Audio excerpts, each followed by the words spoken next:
आप सभी को जय माँ काली, जय माँ मातंगी। इस वीडियो के माध्यम से आप जैसे ही सुनकर आए हैं कि हमारे पूजा के दौरान शरीर क्यों हिलता है, पूजा में हमारे शरीर में झटके क्यों लगने लगते हैं, तो इस वीडियो पर हम बात करेंगे। इस टॉपिक पर यह पूरा वीडियो होगा, तो आशा करते हैं कि आप लोग इस वीडियो को पूरा देखेंगे और हम अपनी अनुभव, जो हमारी अनुभव है वह हम आपको समझाने की पूरी कोशिश करेंगे। जो हमारे साथ में व्यतीत हुआ है, सेम यही घटना आपके साथ भी होता है। पूजा पर बैठते हैं, आपके शरीर में अगर ये सारी हलचल होने लगती है जो हम आगे बात करने वाले हैं, तो इस वीडियो को पूरा आप देखेंगे, ठीक है।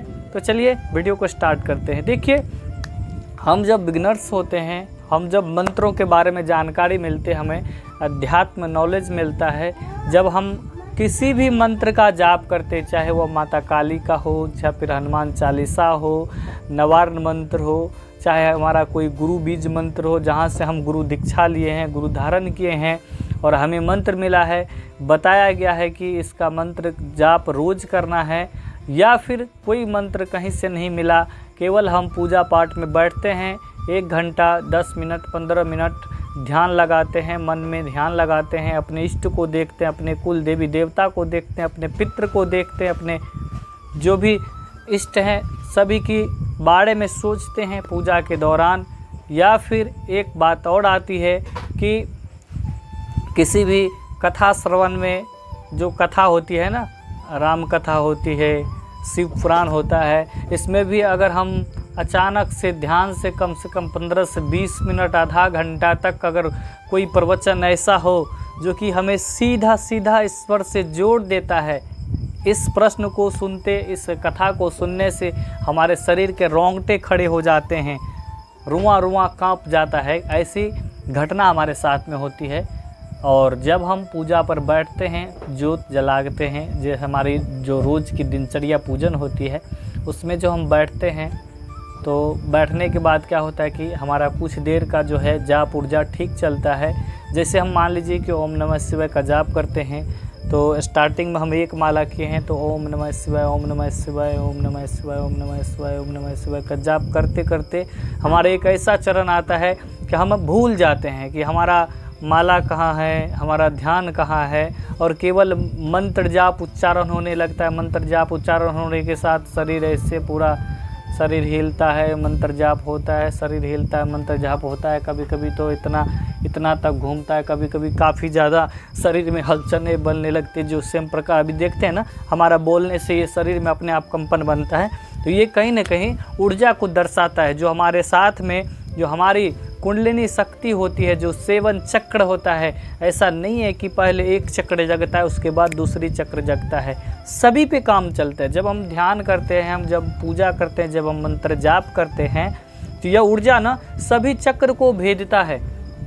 इसलिए हमारे जो मूलाधार चक्र होता है, जहाँ हम बैठे होते हैं, यहाँ से लेकर सिर तक जो है ना हलचलें बनता है। तो मतलब कि 7 चक्र में पूरी हलचल बनती है हमारी ऊर्जा को पूरी तरह जागृत करने के लिए।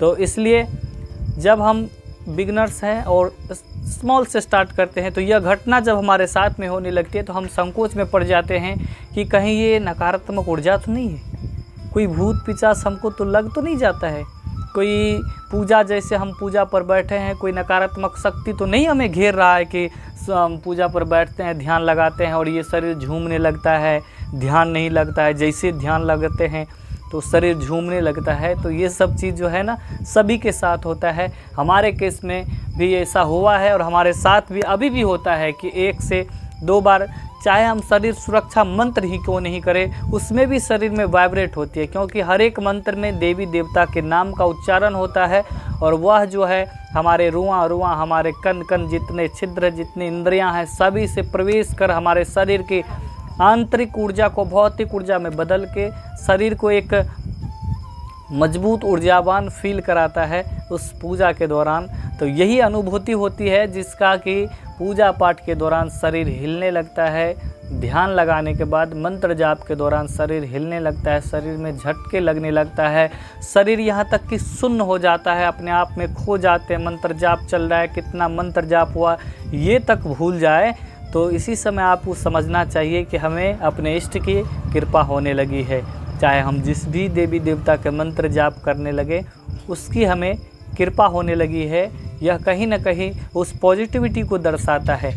और एक समय ऐसा आता है कि जाप करते करते ना शरीर से उबासी आने लगती है, काफ़ी ज़्यादा उबासी आने लगती है, आँखों से आंसू आने लगता है। तो कई लोग इस पर हम अपनी टिप्पणी देंगे। कई लोग बोलते हैं कि जो हमारे अंदर में नेगेटिविटी है वो आंसू के माध्यम से, उबासी के माध्यम से निकलता है। तो हम इस बात को बिल्कुल काटते हैं और बताते हैं कि ये बिल्कुल भी नहीं है कि हमारे शरीर में, ज़रूरी नहीं है कि हमारे शरीर में नेगेटिविटी होना ही है।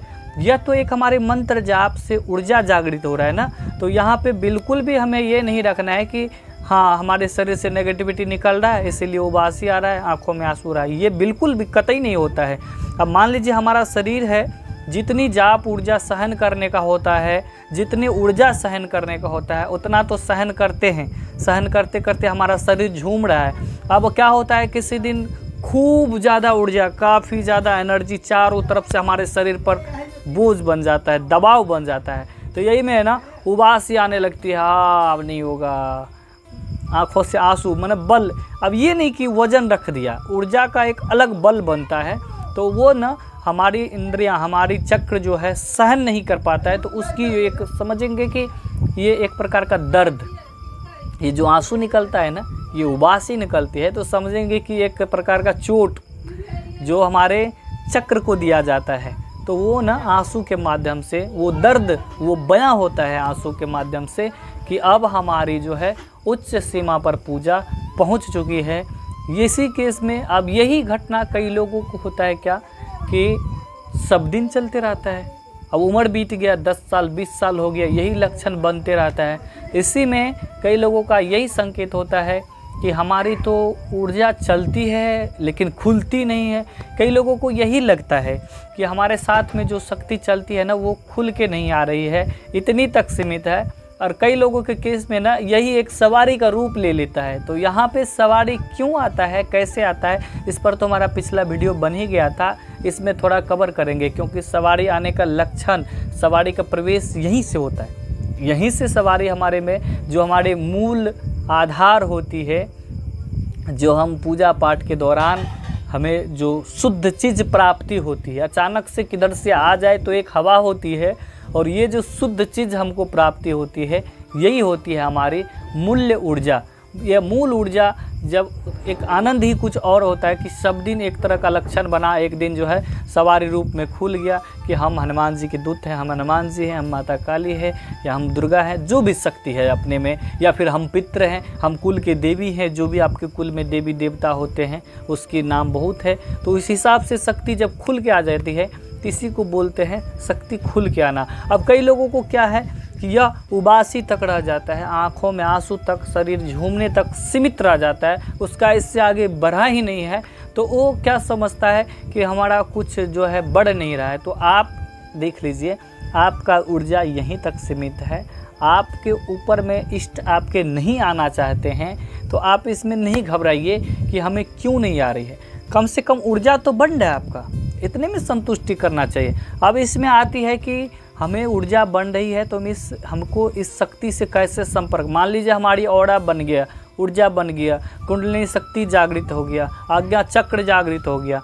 अब हम शक्ति से पूछा कैसे ले, इसका काम कैसे ले, इसका फ़ायदा कैसे उठाए, इसके उपयोग के बारे में कैसे जाने। तो ये आने वाले वीडियो में आप लोगों के सवाल रहेगा कि आपके साथ में जो शक्ति चलती है उसका प्रयोग कैसे ले, उससे काम कैसे ले, उसकी क्या महत्व होती है, ये क्यों आता है। मान लीजिए उबासी बन गया, सवारी जो है सवारी खुल गया तो वो तो अपने आप बता दिया। अब यहीं तक जो सीमित है उसके लिए बताते हैं कि ये क्यों हो गया, अब इसमें क्यों हमारे यहाँ तक क्यों रुक गई है।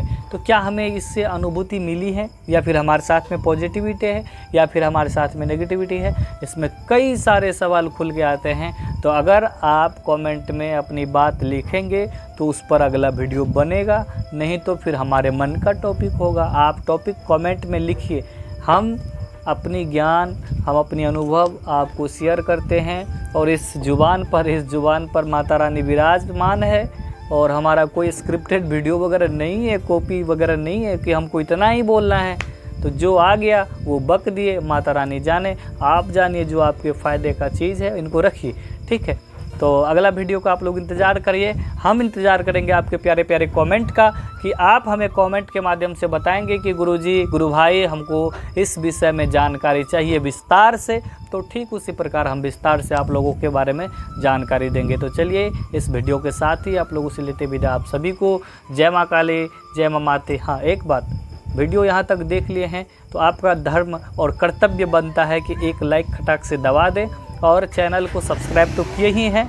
कमेंट में लिखना है कि गुरुजी आपकी ये वाणी, आपकी ये विचार सुन के बहुत अच्छा लगा, आपका ज्ञान सुन के अच्छा लगा, और हमारे वीडियो में आप अगर हमसे कहीं अधिक ज्ञानी है, हमारे से कहीं आपको अधिक ज्ञान है, हम ज़रूरी नहीं है कि जो सीखता है वही वीडियो देखता है, जो सीनियर, हमसे सीनियर है, अगर वो भी आप वीडियो देख रहे हैं, आपको लग रहा है कि कहीं पे त्रुटि है, तो उस वीडियो का निचोड़ कमेंट में लिखेंगे कि गुरु भाई, गुरुजी, या फिर गुरु भाई बोल सकते हैं, भाई बोल सकते हैं, अरे भाई तुमसे तो यहाँ पे गलती हो गया, यहाँ पे ये नहीं होना था, तो ये चीज़ कमेंट में लिखेंगे, ठीक है।